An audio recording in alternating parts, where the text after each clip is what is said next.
All right, good morning, everyone, and thank y'all for joining us for our Beef Brunch news update on Tuesday, July 6th. I'm Ashley Edwards. With me, I have Lee Falk, Vince Desatel, and we have a guest today, Dr. Ed Twidwell.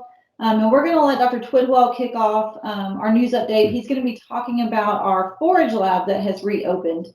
So Dr. Twidwell, you can take it over whenever you're ready. Okay, well, thanks, Ashley. Yes, I'm very excited to announce that the LSU AgCenter Forage Lab is reopening. And we've basically been without a forage testing lab for about 5 years. So producers that have been interested in sending in hay samples, they've had to send them to other labs in other states, Texas, Georgia, and there's private labs around the country. So it's been kind of an inconvenience. So several of us got together here recently and decided to make a go of it to try to reopen the lab. We've got some new equipment in, some new software has been updated. So Dr. Kunjin Han, who's a researcher in the agronomy department at LSU, is the manager of this forage testing lab, and I'm kind of the liaison between the extension agents and the lab. But the lab officially reopened on July 1st, so we're officially open now and can start taking samples in for processing. Now, all of the sample submission forms and mailing information and other information about the lab can be found at this website here, lsuagcenter.com/forage quality lab, or you can simply do a search, just type in LSU forage testing lab, and that should bring you to the website, and you'll find all the information on there that you need to submit a sample. Now, we run these samples through the NIR, so it's relatively fast.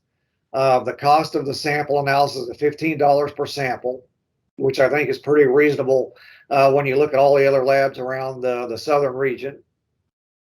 And we can analyze all different types of forage, whether it be hay or baleage or haylage or silage. And the producers should be able to receive their test results in about a week. And it takes a little bit of time because when we get the samples in, we have to dry them down, make sure we get all the moisture out of them, and then we can run them through our machine. Now, the test results you get back will include crude protein and TDN. They're probably the two most important measurements. You get a list of some other energy measurements and some other things as well, but I'd say crude protein and TDN are probably the major measurements that most producers are going to be interested in obtaining. And once the producer get the test results, you can take these test results and sit down with your local extension agent, or if you have a professional nutritionist, can sit down and look at these test results and help you with your ration balancing.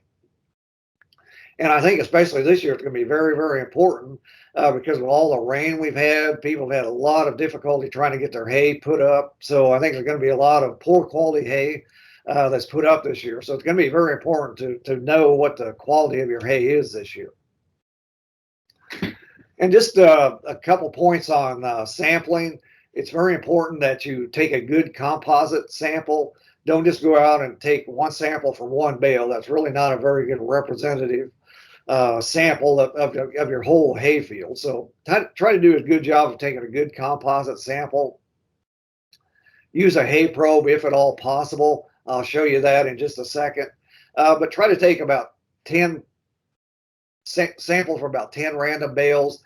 Mix those samples together in a plastic bucket and put them in a 1-quart Ziploc bag and mail it to the forage lab. That's really all the amount of material we need is about a 1-quart sample. Now, on this slide here, it shows a couple different hay probes. Now, I like using these hay probes because you can see that the slide on the left is a picture of me taking a sample, and it's got a tube about 15 inches or so that goes into the bale. So it does a very good job of taking a good sample. It's a lot better than just, say, taking your hand and trying to grab a hand sample of hay. You really don't get a very good sample that way. So try to use a hay probe. There's a lot of different types available. The one I'm demonstrating there, I like it because it doesn't take any kind of power or anything. You just basically push it with your shoulder or arm into the bale. The picture on the right has a probe that you can put on a battery pack drill. That works pretty well. Or you can use it, put it on an electric drill as long as you have a generator or something there to have some power. So for the small square bales, you can just take one sample from the end of the bale. On the large round bales, I like to take 2 samples, one on each side. And again, sample about 10 bales per lot. And that's the type of sample you'll end up with. Again, just a quart sample is basically all we need, and then you can mail it off to the lab. And really, forage testing is the only way to know what the quality of your hay is. There's no way you can just look at a bale of hay and really get a real good idea of what the quality of that hay is. So again, I'm excited about having this lab reopen, and I certainly encourage producers to take advantage of this service. So if you have any questions, you can email me. There's my email address. It's etwidwell@agcenter.lsu.edu, or my cell phone is 225-281-9448. So that's kind of a quick overview of the forage testing lab. But again, it's open now, so producers are free to start sending in their samples, and I certainly encourage them to do so. So I think that's all I have. All right, perfect. Thank you. I know they hear probably every news update or every event I know that we have, we stress the importance of forage testing. And if y'all don't have a hay probe, or if you've never done this before, reach out to your local extension agents. Somebody close to you, I'm sure at one of our offices has one, and we'll come help you take samples and make sure those get sent in. So thank you, Dr. Twidwell, for joining us and talking about that this morning. Vince, I'm going to go ahead and turn it over to you for our updates in the Central and South Louisiana. Thank you, Ashley. It's always a pleasure to be here on these news updates. But we singing the same song and dance here in central part of the state in South Louisiana. I was down along the coast over the holiday weekend, and it's wet all the way up to central Louisiana. We haven't had a window to harvest, to put any hay up. As Dr. Twidwell was mentioning, concerning hay quality, the quality of our hay is deteriorating quickly. I mean, hayfields are weedy. There's just no hay made right now. I mean, and here we are, the 1st of July. Will be mid-July. It looks like next week there might be a window of opportunity looking at the long-range forecast. But most producers need to make 2 and 3 cuttings, and those days are going to start getting shorter, and we're going to have missed opportunities. And generally, as we get into the later summer months, weather conditions are more favorable for making hay. But that remains to be seen, because we haven't had that opportunity to even get started. So it's really being a big concern for most producers about the amount of hay that's going to be put up, which in turn kind of concerns the producers about how many cattle they can sustain through the winter, and depending on how much forage is available. The cost of doing business fertilizer is way up. We considering your fall winter plantings already. Most people start getting ready in August and September for planting fall crops. So we're 60 days away from those sorts of things, and we haven't had an opportunity to do anything this spring and early summer. So horn fly pressure's up. We tend to want to be drying out in a sense in areas, but we're still getting those daily showers, and it's just an unbelievable start to our year or mid-season that we haven't been able to accomplish much. But the market was closed last week and into this week because of the holiday as far as the local sale barns. But prior to that, the kill cow market was still favorable in the 60s, and some high yielding cows in the 70s. The calf market had kind of more or less softened last week, just a tad. But the higher ended calves are bringing better money than the plainer cattle, so to speak. So. But there's, honestly, there's still some cow workings going on, some calves being castrated, cows being vaccinated, just from the extended wet period we've had this spring and summer. So it goes without saying it's been a challenge for all corners of agriculture, especially in the crop area as well. We got some lost crop due to excessive rainfall, uneven crop, cattle things, livestock issues, hay not being made. It's just been remarkable. So that's the only way I can put it. All right, thank you, sir. Lee, how about in the Northwest region? Well, good morning, everyone. Glad to be with you all here today. Hope you had a very good Independence Day and enjoyed the weekend and spending time with family and friends and so on and so forth. A little different story on the northern end than what Vince was relating. We have dried out just a touch, and that's kind of relative. You can still get stuck very easy in lower lying portions, and of course in the river valleys, of course it's a little bit wetter, but we have dried out just a little bit. There's been spotty rains. Gosh, it just seems like kind of like what Vince said. You don't go 1 or 2 days, your window to make hay is very slim around here. Kind of reminds you almost of a springtime pattern other than the temperatures. It has been warm. We did catch a little cool front last couple of days, and kind of a rarity, we saw some lower humidity and temperatures in the high 80s, and it surely was nice over the holiday weekend up our way. Moisture's good, as I stated. We do see a lot of people making some hay right now. Quality is a concern, as Dr. Twidwell and Vince alluded to. A lot of folks just are making some marginal hay right now. As I stated in the last time we visited on this, a lot of folks are worried, same as the folks in South Louisiana are. There's some North Louisiana folks that are really worried about hay supplies, that count on at least 2-3 cuttings, as Vince stated, and they're not certain they're going to get it. Kind of have to remind yourself that it is July the 6th, instead of in June or late May with the weather patterns, and these days, like Vince said, are going to be getting shorter. But the pastures look good.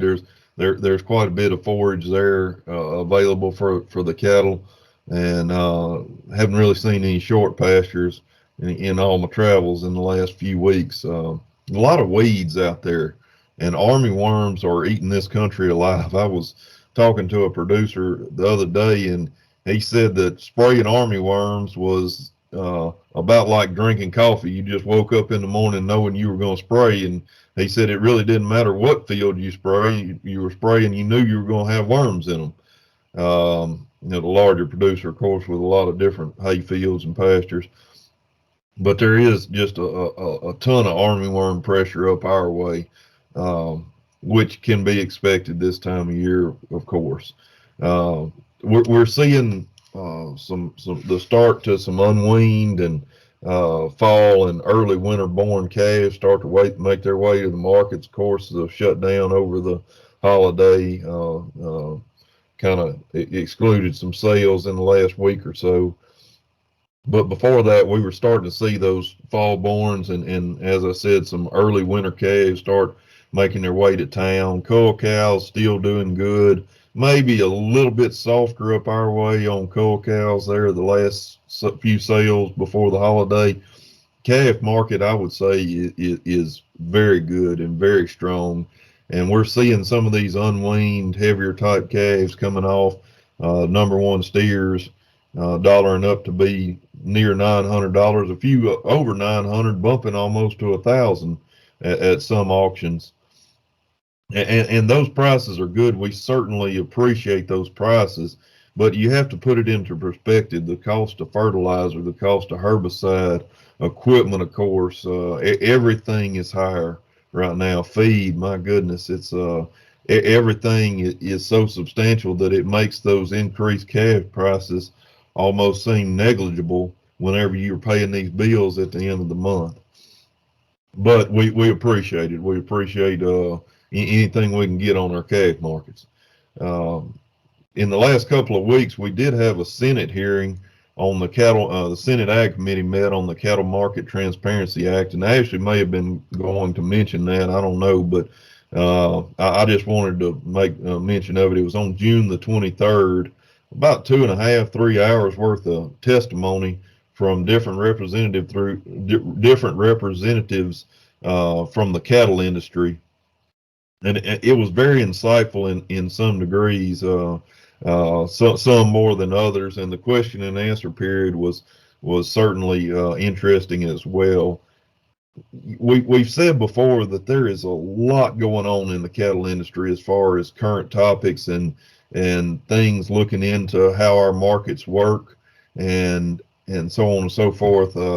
If you're not keeping up with this, I highly encourage you to do so, to get involved and with cattlemen's associations, commodity groups that represent cattle producers, and educate yourself on what's going on in our industry and some of the issues that we're facing.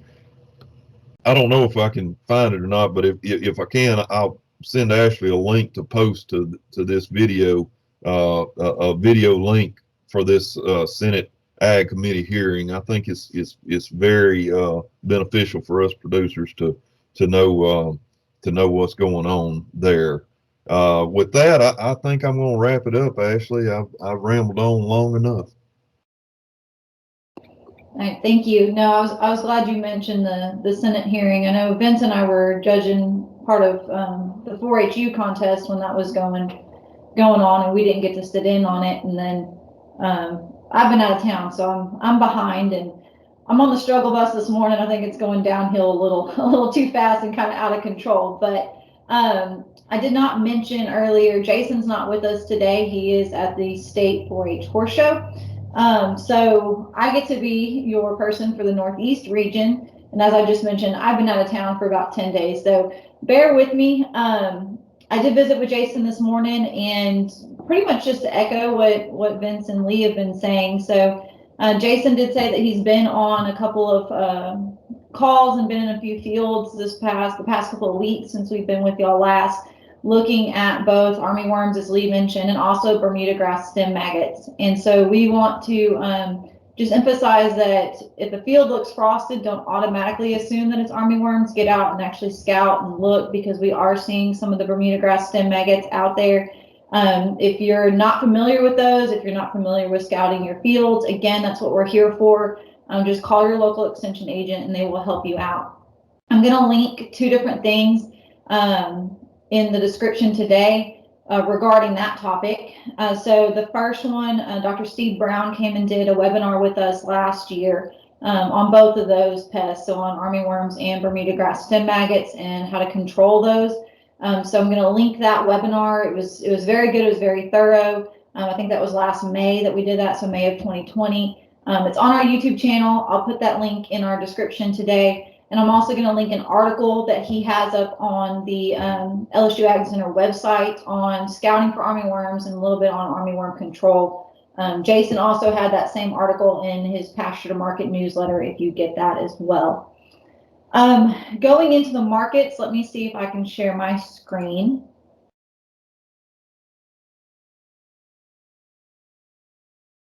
The other thing, while I'm doing that, the other thing that Jason did mention, pretty much as Lee said, we're just trying to get hay cut and get it up when we are able to. And so that just goes back to, having your forage tested and everything else. Lee, can y'all see that screen with the slide? You can nod or thumbs up. Okay, thank you. So for the markets ending, I think that's supposed to be July 2nd instead of June 2nd. Again, struggle bus this morning, but what we're seeing is the large managed future funds are toying with the corn and cattle prices and those relationships. So they're buying cattle on corn rallies and then selling them when the corn declines, which I guess works in the short term, but overall it does ignore the important fundamental changes that you see in herd liquidation, or that you should see in herd liquidation. So the latest crop average reports came out, or acreage reports came out on June 30th last week. So corn planted for grain was at 84.5 million acres, which is up 2% from previous year.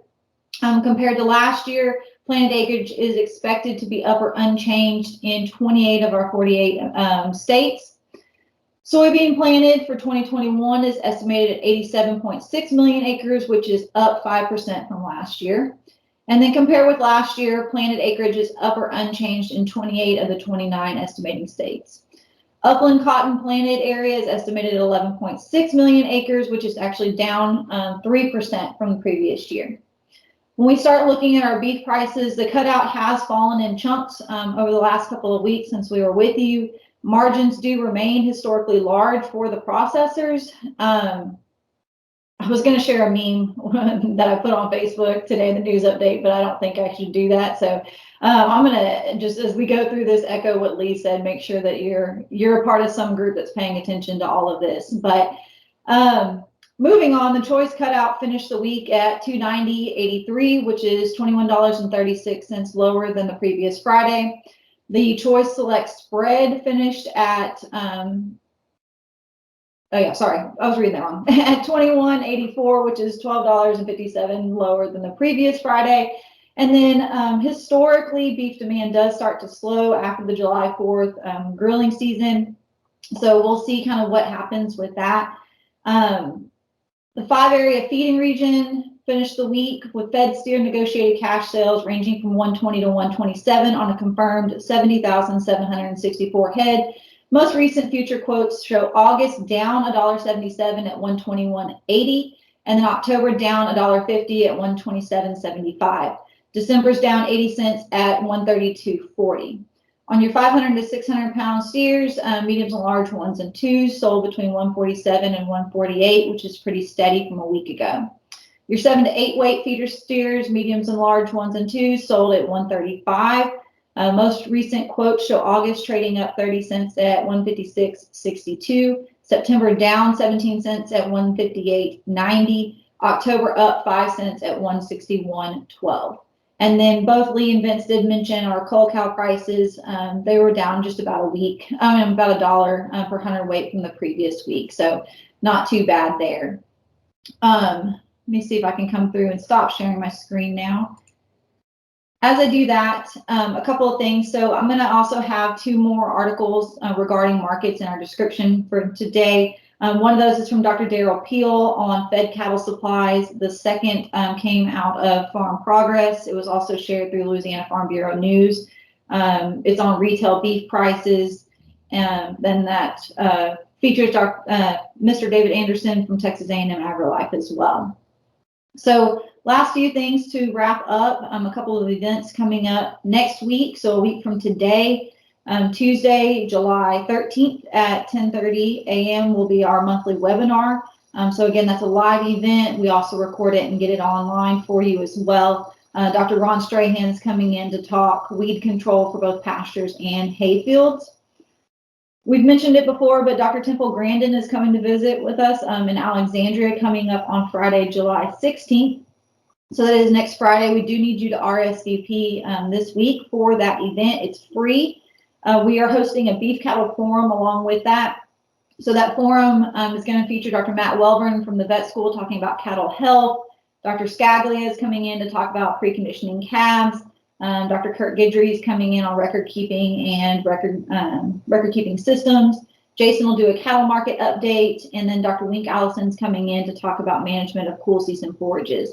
So the beef forum will start at 1 o'clock. We're going to serve a small little meal in between the forum and Dr. Grandin's seminar. Her seminar begins around 6. We're hoping to also have someone from NCBA there. So this event, if you've not heard about it yet, is being hosted by Rapides Parish Cattlemen's, Louisiana Cattlemen's Association, Louisiana Beef Industry Council. NCBA gets tied in there, of course, and then we're also doing, the AgCenter is doing that forum. So you can go to the forum, you can go to the seminar, or you can go to both. Both events are free. We just need to absolutely have to RSVP. And I'll have that linked in the description as well. The second event to mention, bless you, Lee, I think those were sneezes. The 2021 LSU Ag Center Dean Lee Research and Extension Center virtual field day. So that is agronomy, horticulture, beef cattle, a little bit of everything. It's going to, again, be a virtual field day this year. We're going to launch those videos on July 20th. So I know Vince was in there on a video. I did one. Dr. Scaglia did one. Who else did these? Jeff Geary at Dean Lee did a video as well. So Vince mentioned horn flies earlier. He and Jeff did some parasite control, external parasite control talks. I'm also going to link Jason's webinar on horn fly control below as well. So you're going to have all the links today to hopefully get you the information you need on all your particular topics going through right now. And with that, I think that's all we have. Thank y'all again for being with us today. Thank you for listening to me instead of Jason on the markets. Thank you, Jason, for providing the market slide for me so we could get that done. And we will be back with y'all again. The webinar is a week from today, July 13th with Dr. Strahan. And then your next news update will be Tuesday, July 20th. And that's when I will also link our Dean Lee Field Day. So we hope you all have a great rest of the week. We hope we're able to get some good hay put up. And again, always reach out to us with any questions you have.